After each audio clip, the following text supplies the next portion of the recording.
Καλησπέρα σας. Καλησπέρα σας. Γεια σας. Είναι πολύ σοβαρά τα πράγματα.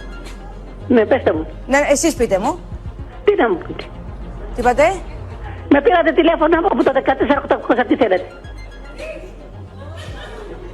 Ένα λεπτό, μαντάμ. Ναι. Εσείς δεν καλέσατε στο 14800? Ναι, τι θέλετε από μένα. Εσείς καλέσατε στο 14800. Ναι, πέστε μου. Και εμείς σας πήραμε πίσω για να σας βγάλουμε στον αέρα. Πώς θα με βγάλετε, αφού είμαι στο σπίτι μου.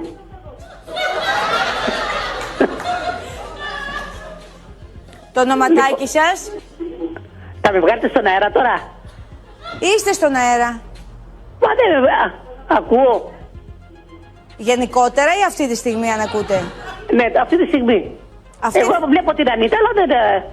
Σε εσάς μιλάω, τώρα σε εσάς κουνάω το χέρι μου. Ναι. Το όνομά σας? Μαριάννα Γεωργιάδου. Μαριάννα, μάλιστα Μαριάννα μου.